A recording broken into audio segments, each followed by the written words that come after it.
Assalamualaikum warahmatullahi ta'ala wabarakatuh. Bismillahirrahmanirrahim. InsyaAllah kita mulakan majlis kita pada malam ini dengan umul kitab. Dalam pahala Fatah kita bacakan nanti, kita hadiahkan kepada Rasulullah sallallahu alaihi wasallam, ahli keluarganya, sahabat-sahabatnya, tabi'in, tabi'in, ulama-ulama mutaqaddimin, mutaakhirin, ulama zaman, khususnya kepada Al-Imam Al-Hujjatul Islam Al-Ghazali rahimahullah ta'ala yang telah mengarang kitab Bidayatul Hidayah, permulaan jalan hidayah. Seterusnya kita hadiahkan Al-Fatihah kepada pejuang-pejuang agama Allah subhanahu wa ta'ala, para syuhada, terutamanya sahabat-sahabat kita yang berada di Palestin, di Mesir, di Syria, di Yaman, Selatan Tay, di Rohia, di Marawi, di Malaysia. Seterusnya kita hadiahkan Al-Fatihah kepada para salihin, wali-wali Allah, para muttaqin, para syakirin. Seterusnya kepada kedua ibu bapa kita, guru-guru kita, kaum keluarga kita, kaum muslimin dan muslimat. Al-Fatihah. A'udzu billahi minasyaitonir rajim. Bismillahirrahmanirrahim. Alhamdulillahi rabbil alamin. Ar-Rahmanir Rahim. Maliki yaumiddin. إياك نعبد وإياك نستعين اهدنا الصراط المستقيم صراط الذين أنعمت عليهم غير المغضوب عليهم ولا الضالين آمين. InsyaAllah untuk menambah baik lagi majlis kita pada malam ini, marilah sama-sama kita berselawat ke atas Nabi sallallahu alaihi wasallam. Semoga dengan kita berselawat ke atas Nabi sallallahu alaihi wasallam, Allah subhanahu wa ta'ala menambah lagi keberkatan, keredaan, rahmat, dan lebih-lebih lagi kita mengharapkan Allah subhanahu wa ta'ala mengampuni segala dosa kita, insyaAllah. Bismillahirrahmanirrahim. Allahumma salli ala Sayyidina Muhammadin Nabiyil Ummi wa ala alihi wa sahbihi wa barik وسلم. اللهم صل على سيدنا محمد النبي الأمي وعلى آله وصحبه وبارك وسلم. اللهم صل على سيدنا محمد النبي الأمي وعلى آله وصحبه وبارك وسلم. اللهم صل على سيدنا محمد النبي الأمي وعلى آله وصحبه وبارك وسلم. اللهم صل على سيدنا محمد النبي الأمي وعلى آله وصحبه وبارك وسلم. اللهم صل على سيدنا محمد النبي الأمي وعلى آله وصحبه وبارك وسلم. اللهم صل على سيدنا محمد النبي الأمي وعلى آله وصحبه وبارك وسلم. اللهم صل على سيدنا محمد النبي الأمي وعلى آله وصحبه وبارك وسلم. اللهم صل على سيدنا محمد النبي الأمي وعلى آله وصحبه وبارك وسلم. اللهم صل على سيدنا محمد النبي الأمي وعلى آله وصحبه وبارك وسلم. بسم الله الرحمن الرحيم. الحمد لله رب العالمين وبه نستعين على أمور الدنيا والدين. الصلاة والسلام على سيد المرسلين خاتم النبي محمد صلى الله عليه وآله وصحبه وسلم وعلى آله وأصحابه وتابع لهم بإحسان إلى يوم الدين. سبحانك لا علم لنا إلا ما علمتنا إنك أنت العليم الحكيم.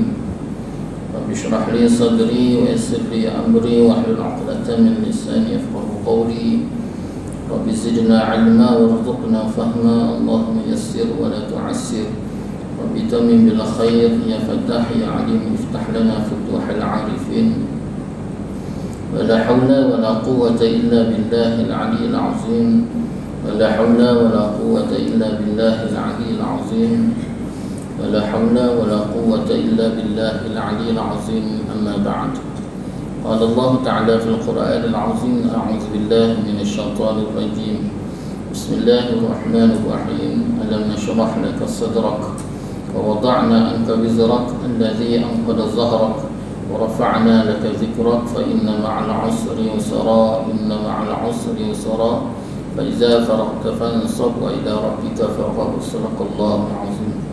Alhamdulillah, pertama-tamanya marilah sama-sama kita merafakkan rasa syukur kita kehadrat Allah Subhanahu wa taala. Dengan keizinan Allah Subhanahu wa taala dapat sama-sama kita bertemu dan kita bersua lagi pada malam ini.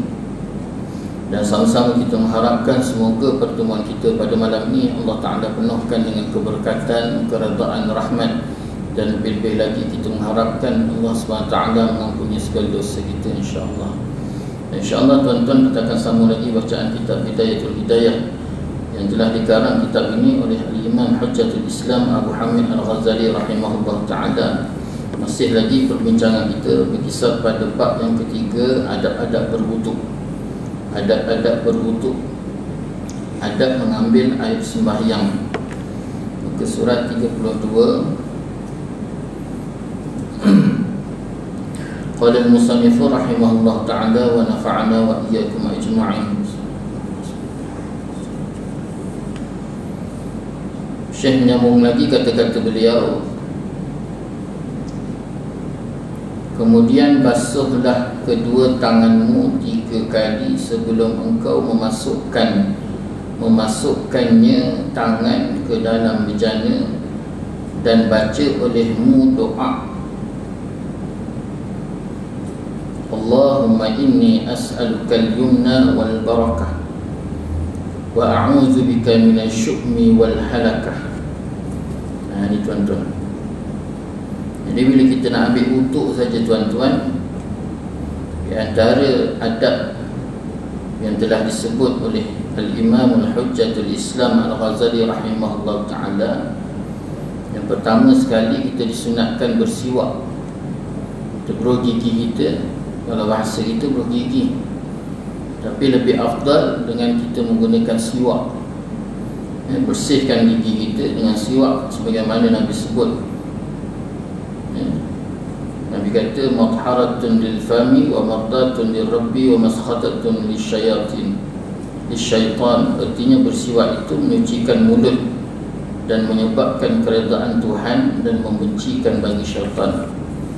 Jadi selesai daripada kita bersiwak tadi, Syekh kata lagi, hendaklah nak mengambil wuduk tadi duduk pada menghadap kiblat di atas tempat yang sedikit tinggi supaya engkau tidak terkena percikan air.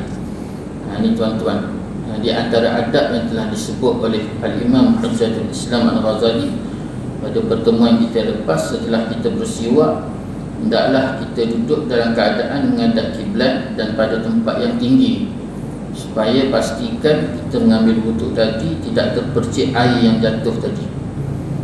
Pada malam ni sama lagi Syekh kata apa? Kemudian basuhlah kedua tanganmu 3 kali sebelum kau memasukkannya kedua tangan tadi ke dalam bejana. Jadi lepas kita duduk, kita bersiwak, kemudian kita duduk pada tempat yang tinggi menghadap kiblat, kemudian kita basuh 2 tangan. Basuh 2 tangan kita, pastikan bersih kedua-dua tangan. Kenapa disunatkan basuh 2 tangan tadi tuan-tuan? Kerana kedua tangan itu adalah alat untuk digunakan bagi bersuci. Sebelum kita ambil wuduk, nak basuh muka, nak basuh 2 tangan, basuh kepala, basuh 2 kaki, maka nak membasuh segala anggota wuduk tadi, kita basuh dengan menggunakan tangan. maka disebabkan menggunakan tangan tadi disunatkan supaya kita basuh tangan terlebih dahulu, kerana takut kedua tangan kita tadi ada najis. Bila dia bernajis, maka sudah pasti tindakan dalam mengambil wuduk tadi akan terkena najis, akan bernajis. Sebabnya Syekh sebut di sini, di antara adab sebelum mengambil wuduk, mesti pastikan kedua tangan tadi dibasuh terlebih dahulu. Dan baca olehmu doa. Ketika kita membasuh kedua tangan tadi, baca doa. Allahumma inni as'aluka al-yumna wal barakah wa a'udzu bika minasyu'mi wal halakah. Artinya, ya Allah, aku meminta akan Dikau akan tuah dan barakah, dan aku berlindung denganmu daripada sial dan kebinasaan. Jadi waktu kita basuh kedua tangan tadi, kita baca doa ni, ya Allah, aku minta akan Dikau akan tuah dan barakah, dan aku berlindung denganmu daripada sial dan kebinasaan. Jadi doa ni baca ketika membasuh kedua tangan tadi. Kenapa diminta sedemikian? Kerana tangan ni ialah tangan yang memberi dan tangan yang menerima. Tangan itu dua anggota yang diguna pakai untuk menerima dan juga memberi. Sebabnya kenapa bila kita berdoa, kita angkat tangan, kita angkat dua tangan, tadah kedua-dua tangan tadi menunjukkan ada penerimaan, pengharapan yang kita berikan kepada Allah Subhanahu wa ta'ala. Maka bila jika mana kita basuh, kita minta supaya kedua tangan ini Allah jadikan penuh dengan tuah dan juga barakah. Barakah ni apa tuan-tuan? Ziyadatul khair. Barakah ni ziyadatul khair, iaitu kebaikan yang lebih. Apa maksud kebaikan lebih? Iaitu benda sikit tetapi cukup. Itu yang barakah. Sikit, kalau bahasa kita, sikit cukup. Itu barakah. Dia makan sikit, kenyang, barakah. Dia makan 2-3 pinggan, tak kenyang-kenyang, itu tidak ada barakah. Itu sebab kenapa kita dituntut supaya baca bismillah, kemudian baca doa, minta pada Allah supaya Allah Ta'ala berkati makanan kita tadi.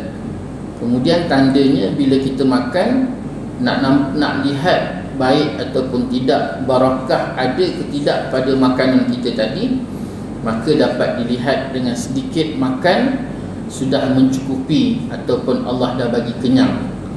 Itu pada pemakanan. Begitu juga pada penghidupan. Harta tak banyak. Harta ni tak banyak, sedikit harta tetapi cukup. Itu sebabnya kita ni diajar supaya meminta kecukupan, tetapi jangan kita minta kaya. Ya Allah, bagi aku kaya. Jangan minta kaya. Kenapa tuan-tuan?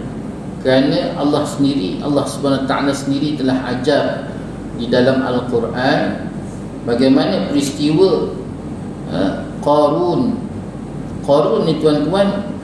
Pada peringkat awalnya, dia dahulu seorang yang beriman pada Allah Subhanahu Wa Taala, sepupu kepada Nabi Allah Musa alaihissalam.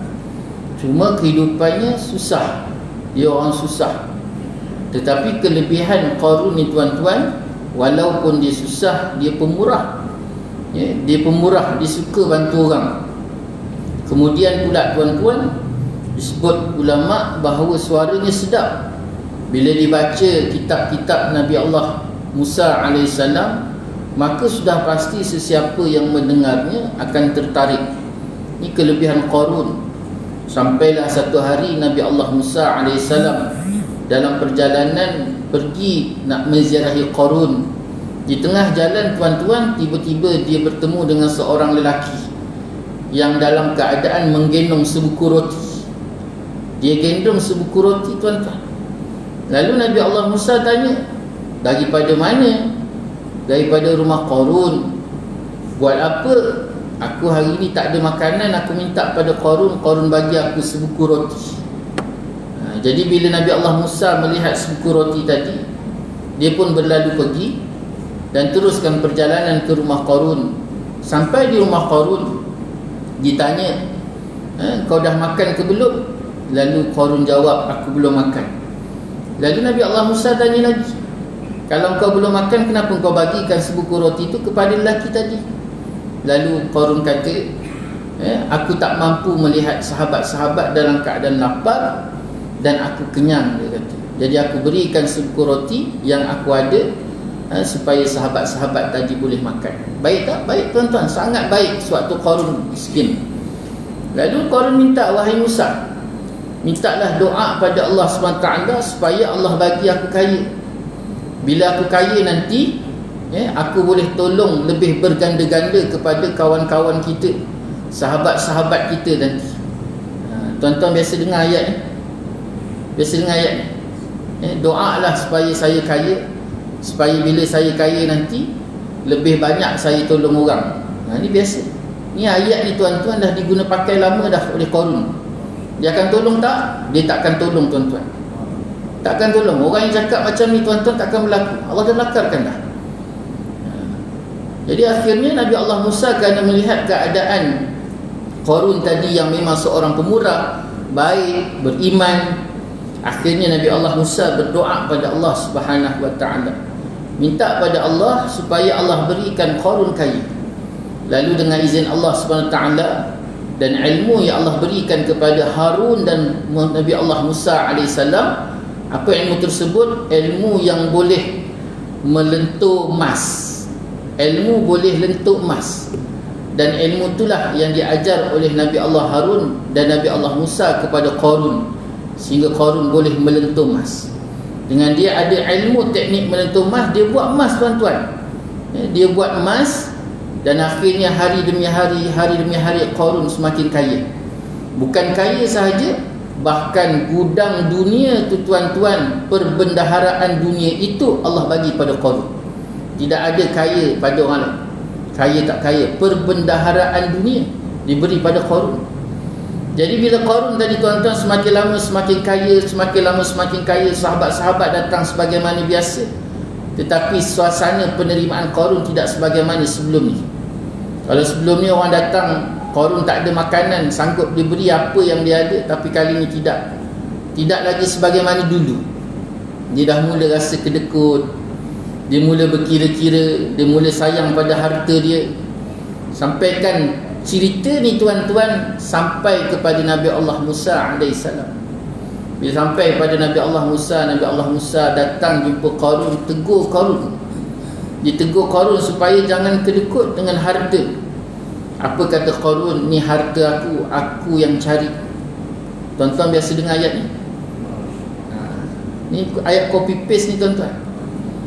Ni harta aku yang cari, aku yang usahakan. Sampailah peringkat kemuncak tuan-tuan, Allah SWT syariatkan ibadah zakat. Datang Nabi Allah Musa bagi tahu Qarun, wahai Qarun, Allah SWT syariatkan ibadah zakat dengan nilaian 1000 dinar 1 dinar. Ada 1000 dinar, kena keluar zakat 1 dinar. Banyak tak? Tak banyak kalau 1000 dinar. Tapi masalahnya Qarun ni dah bermilion-milion dinar. Jadi dia kena keluar ribu-ribu dinar. Maka makin banyak. Nabi Allah Musa perintah pada Qarun. Qarun tak nak keluar, masih lagi mengeluarkan alasan yang sama. Ni harta aku, ni aku yang cari, aku yang usahakan, kenapa mesti aku kena keluarkan pula untuk bayar zakat dan sebagainya. Jadi dengan keadaan tadi Nabi Allah Musa marah, rasa tak selesa, rasa marah.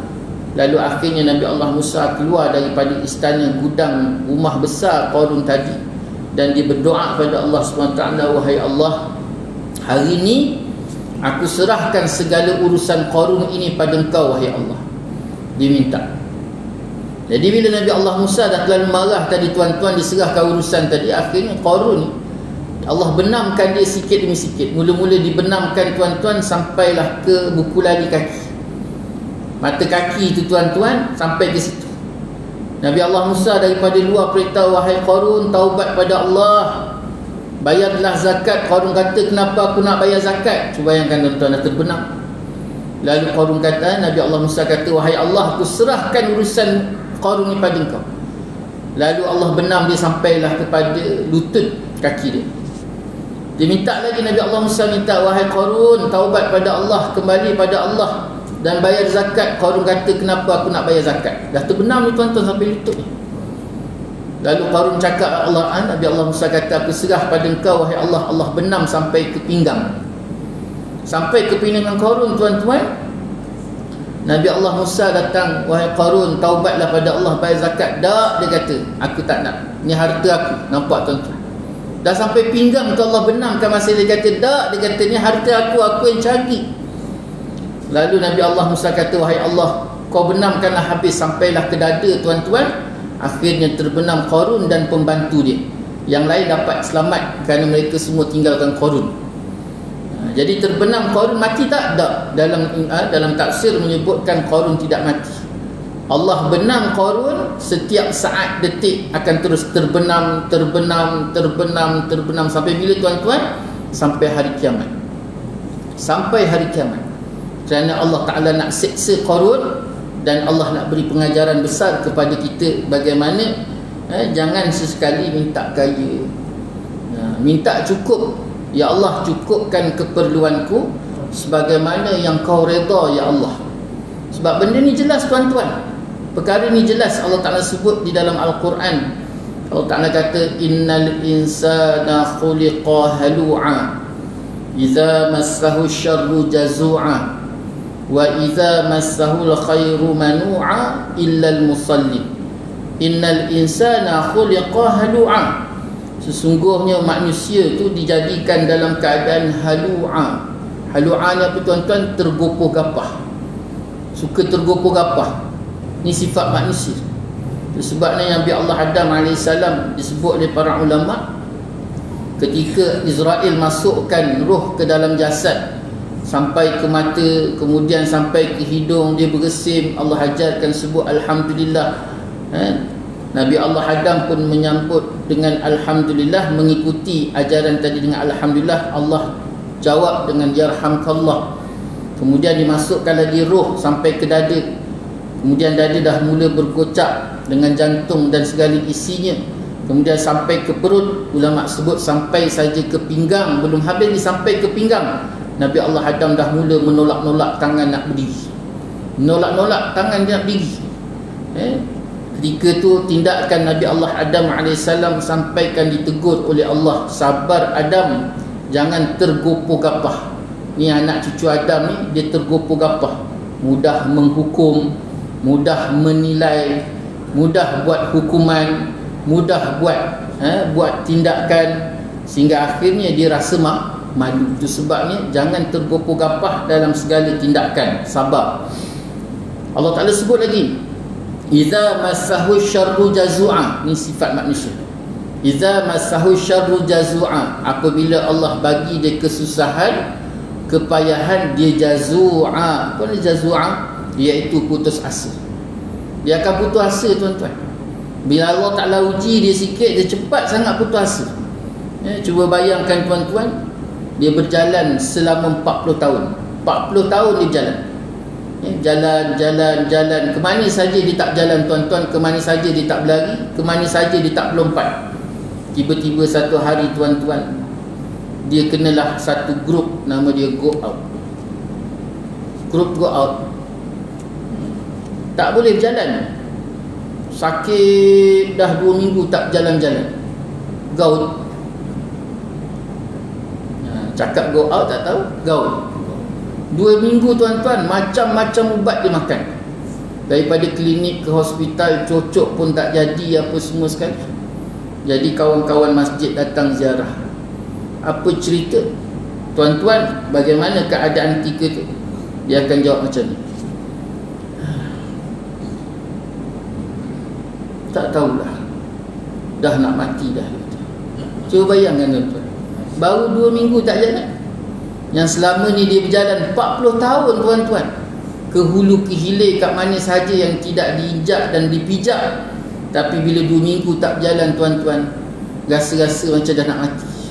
Tak tahulah dia kata, rasa-rasa nak. Ni dia Allah Ta'ala gambarkan, iza massahu syarru jazu'a. Bila diberikan kesusahan, dia mudah sangat putus asa. Wa iza massahul khairu manu'a, dan apabila diberikan kesenangan, kebaikan, manu'a, dia kedekut. Ni tuan-tuan, dia kedekut. Allah bagi dia kesenangan, dia kedekut. Illal musallin, kecuali orang solat. Orang solat tuan-tuan, dia akan melepasi 3 sifat tadi. Dengan solat, maka ketika tu tuan-tuan, dia tidak akan tergopoh-gapah. Dengan solat, dia tidak akan cepat berputus asa. Dengan solat, dia tak akan cepat tuan-tuan kedekut. Tapi kalau dah solat masih lagi tergopoh-gapah, dengan solat masih lagi ada sifat putus asa, dah solat dah tuan-tuan masih lagi ada sifat kedekut, maka solat dia tu ada masalah. Solat dia tu ada masalah. Peliklah ustaz orang rumah. Ni biasa orang rumah kuliah muslimat, tuan-tuan tak tahu dia mengata belakang. Ustaz, suami saya solat kat masjid dah 20 tahun ulang alik. Tapi saya peliklah ustaz. Kenapa? Dia 20 tahun dia solat ustaz, tapi kedekut. Kedekut dia luar biasa. Makin tua makin kedekut. Tangkai jering tu ustaz, jering tu pun lama-lama masak juga kat atas. Dia tak masak-masak ustaz. Kenapa ustaz? Kata sembahyang boleh jadikan dia itu pemurah ataupun mengeluarkan daripada sifat kedekut. Jadi tuan-tuan, solat tu solat yang bagaimana? Solat yang Allah Ta'ala sebut dekat sini, solat yang betul-betul sempurna, bukan hanya sekadar sah, tetapi diterima. Setiap solat yang sah belum tentu diterima. Setiap solat yang diterima sudah pasti sah. Maka ulama sebut, kalau katalah 3 perkara tadi masih ada dalam keadaan dia dah melaksanakan solat, maka solat dia ada masalah. Apa masalah dia? Ulama sebut setidak-tidaknya 2 perkara tuan-tuan. Yang pertama masalah ikhlas, dan yang kedua masalah ilmu. Dilaksanakan solat dalam keadaan tidak ada ilmu, hanya sekadar ikut-ikutan. Dia pun tak tahu mana rukun, dia tak tahu mana sunat, dia tak tahu mana makruh, dia tak tahu mana yang batal. Jadi solatnya 30 tahun, 40 tahun, 60 tahun dia solat, rupanya hanya sekadar dia ikut saja, tak lebih hanya seperti burung kakak tua yang sebut Assalamualaikum. Kan, burung kakak tua tu sebut Assalamualaikum. Tu dia tuan-tuan. Kerana apa? Beza burung kakak tua mengucapkan Assalamualaikum dengan kita ucap Assalamualaikum. Burung kakak tua tu dia hanya sekadar ikut-ikut. Kita beri salam atas dasar ilmu. Ilmu itulah yang membezakan di antara kita dengan burung kakak tua. Gitulah solat. Jadi solat berhati-hati tuan-tuan. Jadi kalau katalah 2 perkara tadi, ikhlas dan juga ilmu, tidak ada dalam dia melaksanakan solat, maka solat tadi seperti mencurah air di atas daun keladi, tidak memberi apa-apa impak kebaikan, bahkan datangnya sebagai satu mudarat. Jadi itu tuan-tuan, kita jangan minta kaya, kita minta Allah cukupkan sebagaimana Allah redha dan Allah suka. Minta cukup. Berhati-hati tuan-tuan, kerana takut-takut kalau Allah datangkan kaya atas kita, kekayaan tadi ditakuti takut datang sebagaimana kekayaan yang Allah berikan kepada Qarun. Ini disebabkan dalam doa Syekh ajar pada kita, inni as'alukal yumna wal barakah. Ya Allah, aku minta akan dikau akan tuah dan juga barakah. Dan aku berlindung denganmu daripada sial dan kebinasaan. Ini tadi lawan daripada barakah tadi, ditakuti apa yang dia dapat pada 2 tangan tadi, datangnya dengan kesialan dan juga kebinasaan. Setiap apa sesuatu perkara yang datang pada 2 tangan kita ni tuan-tuan, pertama kita kena yakin bahawa dia datang daripada Allah. Apa sekalipun, setiap apa sekalipun yang datang pada 2 tangan kita ni tuan-tuan, segalanya datang tu daripada Allah. Yakin. Kemudian setiap apa yang datang daripada Allah kepada kita ni pula tuan-tuan, ada datang dengan 2 keadaan. Pertama, dia datang sebagai satu rahmat, dan yang kedua, dia datang sebagai satu istidraj. Ini kena berhati-hati. Macam mana kita nak tahu tu rahmat? Iaitu sesuatu yang Allah datangkan pada 2 tangan, maka sesuatu yang kita dapat tadi menjadi sebab semakin dekat hampir diri kita dengan Allah Subhanahu Wa Taala. Maka sesuatu itu dipanggil rahmat. Sesuatu yang datang pada dua tangan kita dan membuatkan kita semakin leka dan lalai, jauh daripada Allah, maka sesuatu itu dipanggil istidraj. Apa benda itu tuan-tuan? Semua benda, apa sekalipun, sampaikan taat sekalipun yang nampak pada dua mata, tapi kalau ketaatan tadi ataupun ibadah tadi membuatkan dia leka dan lalai dan akhirnya dia semakin jauh daripada Allah, maka ibadah tu pun dikira sebagai satu istidraj. Itu sebab berhati-hati.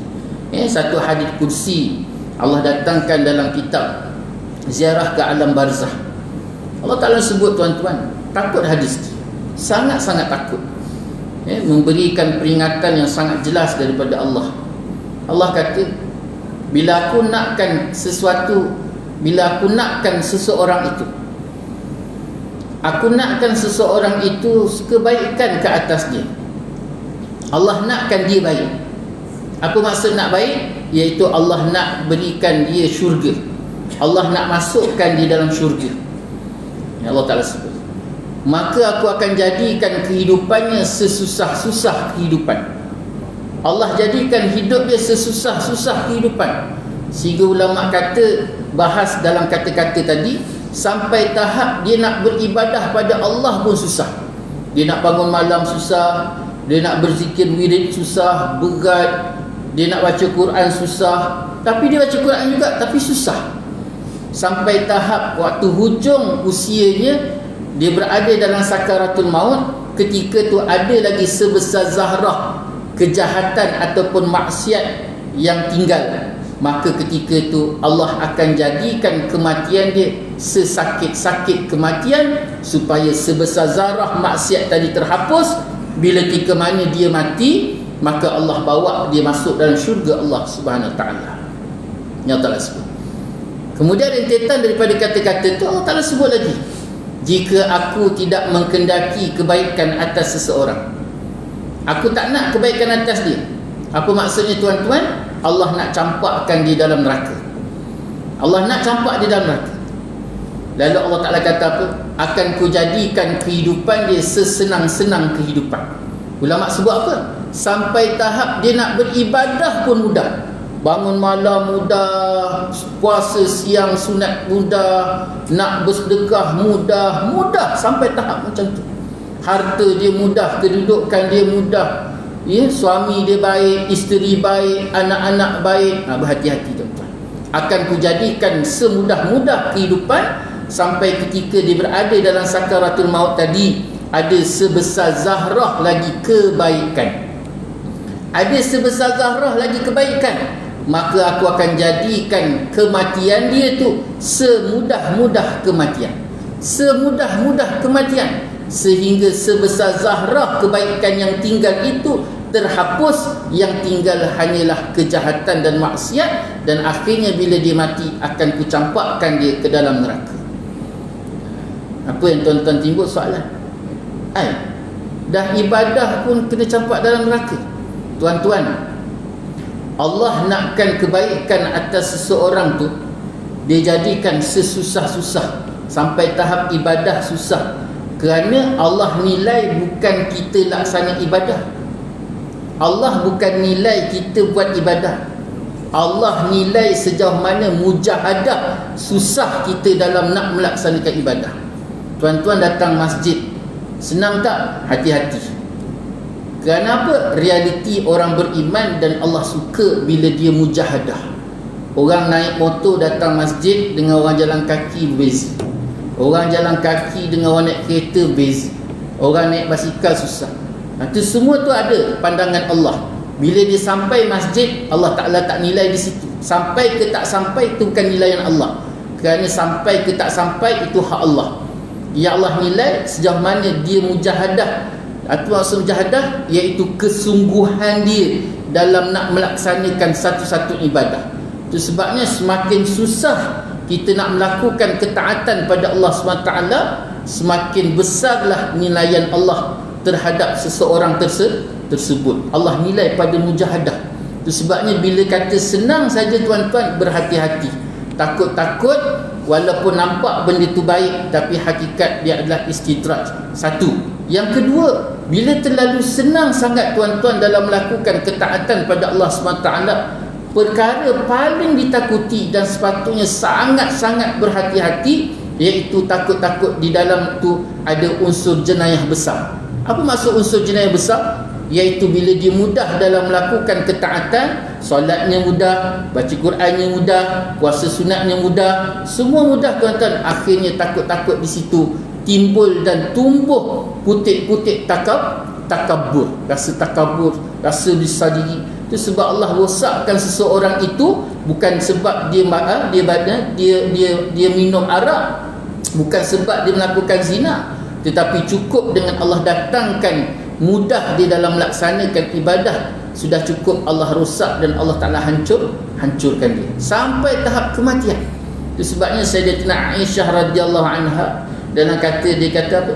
Aku tak tergamak nak minta pada Allah SWT supaya Allah jadikan kematian aku mudah. Aku tak tergamak nak minta pada Allah supaya Allah mudahkan kematian aku. Azan. Silakan.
Tuan-tuan hadirin hadirat muslimin muslimat yang dirahmati oleh Allah SWT.